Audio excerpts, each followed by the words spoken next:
Hi, I'm Shingi Samudzi, CEO of ProjectVision. I have with me here Dr. Michael Feinberg, Chief Medical Officer of ProjectVision. And we were just talking a little bit about how he got to where he is in his medical practice and how he got connected with ProjectVision and obesity prevention. Hi, I'm Dr. Feinberg. As mentioned by Shingai, I am the Chief Medical Officer with ProjectVision.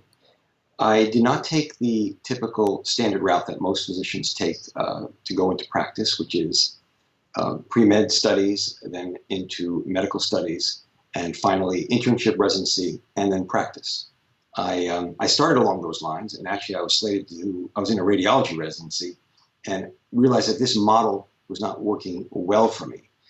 So I was back east in a radiology residency. I stopped that, came back out west to take my master's in public health at UCLA because I was told about a program that UCLA was offering, including stipends to MDs that were willing to go back and get their MPH or MSPH. And I thought, wow, this was very consistent with my interests and my background, so I would like to do that. So I was freelancing at the time in Los Angeles in different clinics, as well as doing mobile exams in people's homes, just ways to sort of get some income while I was doing this program, which actually paid me. As I mentioned to you, they offered stipends, so it was really great. Where I studied everything from environmental health to biostatistics, population demographics. It was a very interesting program. And the actual other incentive that I had for it was that my medical program, as most medical programs in the US, do not give a good background in nutrition. And this was, I took the bulk of my courses actually in the Division of Nutrition in the School of Public Health at UCLA. Mm-hmm. So it all around was a very good program for me and filled in the gaps that I had for med school. And I really enjoyed it. So that's how I ended up getting my master's in public health at UCLA in addition to my MD. The prompting to go back to school was fairly easy for me. I had already decided after doing that 1 year of radiology that I wanted to do something other than that. Preventive medicine seemed very consistent with my interests, and on top of it, to get boarded in preventive medicine, you actually have a fixed requirement to get an MPH or an MSPH. So it was like a win-win all the way around, insofar that I could get the MPH, I'd get paid for getting it, get my board certification out of the way, and really enjoy it. I realized while going through the program that I'm much more a physician that likes the larger, broad brushstrokes to help populations, that the one-on-one that clinicians see doesn't work for me. It's very helpful and very good, and I did it in many years in different clinics, but I like to help on a larger scale. And that's essentially how I came to work with Yabit, because what it does is it enables me to use that part of me that can help broader populations. We're dealing with a chronic disease that is phenomenally large in the United States and in the world. And if I can make a dent into that, I will be grateful, and it will give me a good sense of making the world a better place. But one-on-one does not work as good for me as it does for other clinicians. So in short, that's where I am and why I'm here, and I'm enjoying the process. Yeah. So, a question that I have is, because I'm always really interested in people that have sort of these non-traditional paths into healthcare, and a number of the people that we've already interviewed with HealthSavvy have had various strange intros. One woman came from the circus and economic development into healthcare. Right. Another just through the design world, and it just happened to be her mother having cancer and going to the hospital and getting exposed. So from your perspective, how does having an epidemiology background give you some different perspective than a lot of other MDs, particularly as it comes to addressing obesity prevention or obesity prevalence? That's a good question. And once again, when I study chronic diseases, as I did within the program, and also my board certification, I realized the magnitude of the problem. So rather than, as I mentioned earlier, going to a clinic that's for bariatrics or for overweight folks and treating a smaller group of populations, I realized that I'm not really helping the problem. It gives me sort of the larger picture by having that public health background. Epidemiology is sort of the enabler of getting to that picture. So epidemiology, the study of chronic disease, including obesity, and biostatistics were sort of the three things that kind of helped me understand better the magnitude of the problem and a better way to fix it, which is to approach the population at large as opposed to individuals at large. Yeah. So what are your thoughts about how MDs and how clinicians can better engage with patients, particularly patients who may be lower income or Medicare, because you know that there's kind of a cultural gap, because MDs typically are going to make a lot more than a lot of the patients that they're seeing. So how do you bridge that empathy gap? Another good question. I think as physicians, most physicians either have some means when they go into medicine or receive enough funding to have the ability to get through the program. Obviously, we want physicians to be amply buttressed in order to get through a medical program. I think our training, as a rule, we work in inner city hospitals as part of our training, which lends itself to humility. I did a lot of my training in the South Bronx and in the North Bronx, where I developed a sense of what's really going on in ERs in New York City. And I think the humility is part of the package as a physician. It would be very hard, I think, for most MDs to have an air of superiority when they are looking at whatever population they're dealing with, whether it's their own practice or whether it's, in my case, a larger, broader brush stroke of the population. Having said that, I think the key is to think about your audience, no matter who you are, and if you haven't developed that sense of empathy by the time you're a full-fledged resident or intern, you have to really ask yourself the hard questions. What's going on here? We all know whether we're reaching our audience or our patients, and the key is essentially humility and self-understanding before you treat your patients or treat your population. That's really the best answer I could give you. So piggybacking on your response there, as you mentioned before, the prevalence of obesity is relatively high. It's astonishingly high, and it's getting even higher. And if you look at chronic conditions as a whole, that's more than a majority of Americans who have some lifestyle-related chronic it's about disease. 68% that are either overweight and morbidly obese, and it's a huge problem. As you know, it leads into other diseases as well, having the overweight. Yeah.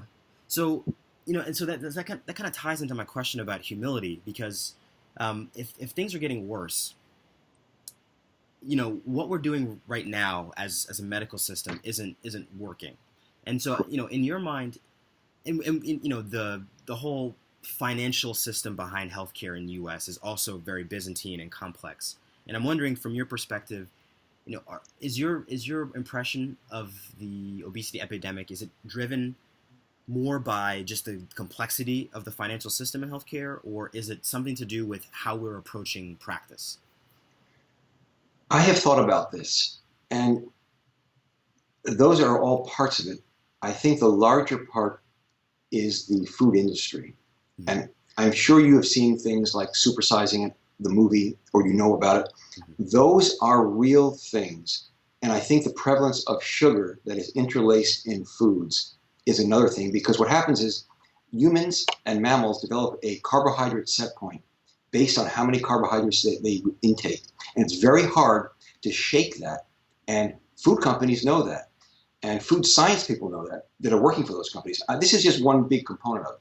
So what happens is, now that you're at 200 grams of sugar a day, milligrams of sugar a day, what happens is that now you have that same need for that same amount the next day. And unless you have willpower to suck yourself away from it, the actual, and then I'll get back to answering your question, the actual ability to get over that is a very hard thing indeed, which then factors into the cultural reason for why we have so much obesity. That's one big factor. I have to say that's a huge component of it, because that's what's really changed from the 1950s to now. And if you look at cultures where they don't have big obesity issues, such as in Europe, granted there are other problems there with respect to food, but right now they are doing much better in that department. You see that the food industry is not so much wrapped up in trying to convince people to eat, and they have a much healthier model of food, buying fresher food in markets, et cetera, et cetera, et cetera, which all factors into their weight. Once again, also mobility and how people, the kcal's out is another big factor in it. In Europe and in Asia, they definitely are moving more than in the US. That's for another day. But in terms of the actual major problem, I think it's less the economic and fiduciary system that's in the US, but more the food industry that is somehow thinking of profits over people, which is a very common thing since we are greedy by nature. And I'm saying that as humans. And I think that that has to be really teased out in order to see the problem in its most clear way. Mm-hmm. So that makes sense, though. So it sounds like it's partly a policy issue. Exactly. Yeah. Exactly. So okay. So and that makes a lot of sense, and I think this is something that I've been a big proponent of is health-centered public policy, and using health data and using health analytics to help inform that piece of public policy making as it relates to food. Mm-hmm. I know that, for example, in Berkeley, we recently just passed a soda tax. Right. But I think they're anticipating that it's going to take 3 to 4 years to really get a good sense of how effective that has been, and whether A, there's a financial windfall for the city in that, but then B, have we moved the dial at all in terms of health outcomes? I'm wondering, are there any other thoughts you have from a policy perspective around sort of addressing that food issue? Well, first of all, let me just say that taxation is used in public health in other venues, and it's taught as, for example, with smoking. When you increase the tax on cigarettes, boom, the population that starts engaging in cigarette use drops, and it's significant. So even though you might think, why would it matter? Believe it or not, taxation actually works, and that's all we care about as public health physicians. Stop the behavior, whatever it is. So I'm all for that, just because it's a phenomenon that works. It seems crazy that you go from 20% tax to a 30% increased tax burden, and people are going to stop using it. Hey, guess what? It works. Who cares? The end product will be that they'll intaking fewer carbohydrates at the end of the day. Mm-hmm. So that is one big approach. The other is kind of a cultural approach, I think. I think what happens is when you become overweight, you kind of lose hope and drive to better yourself. And that's where Yabit comes in, because we're trying to teach people that they can actually become self-aware and develop the structure to change the habits they're in. I would like to see this on a larger cultural level. It's not happening. There's a lot of reasons why it's not, as I mentioned. I mean, the government actually really doesn't want it. Well, the government, I shouldn't say that, but the industries don't want it to happen because it doesn't allow it to help them. But I think to break the cycle, you have to have people become aware that they're in control of their carbohydrate set point, they're in control of their weight and how much exercise they're doing, and in fact, their physique. And that is what I am trying to help them through this app. So I hope I've answered the question. I think I have. So I think that's actually a really good point that you bring up around the use of taxation to drive the set of options that patients feel are available to them that ultimately drives behavior. But there's a psychological component to behavior change as well. So can you talk a little bit more about that piece and how that relates to the public policy shifts? Yeah, I sure can. Most of behavior change is very difficult because we are in our own heads every day. And unless you can break whatever cycle you're trying to break, it's very hard to do that. What people need in order to break change is someone overseeing it to help them break the change. So that could be anything, obviously, in people that have bigger issues, a therapist to help them, coach them along the lines of what they're doing and helping them, essentially giving them the permission to change is what's happening there. In addition, what needs to happen is repetition with the new behavior in place, both of which are provided through YABIT, because most of these are going to be administered through clinicians' offices. Essentially, someone who's going to be overseeing the patient, which will give them the fortitude, the mental fortitude, to know that it's okay to change. Someone is overlooking their behavior and pattern, and because of the constancy of the repetition of the challenges that they will be receiving every day, it allows them to form new neural roots in their brain that this is a new pattern of development, ultimately so that they can see themselves in a new way, and now that they will no longer be in the old pattern and hopefully see themselves as a budding athlete or essentially someone who's essentially in control of their behavior. So to answer your question, hopefully I have, behavior change is complex, and you can't do it on your own very often. Some people can, but it's maybe 3 or 4% that can really make, as you know, people who try to quit cigarettes, it's a very low rate that do that. When you take Chantix or one of the things, it helps to have that third party looking at you or helping you, like a Smokers Anonymous or something to that effect. Essentially, we're duplicating that type of program, not as an anonymous program, not as a 12-step program, but in order to help people really get the leg up on their behavior. And that's the best answer I can give you. Essentially, it's a repetition, and it's an overseeing site that's overseeing person that's helping you with a behavior change. Mm-hmm. And I think one of the other things that there seems to be a convergence is, so you mentioned that maybe only 3 or 4% of people can really engage in behavior change on their own, which suggests that the rest of most people need some kind of help.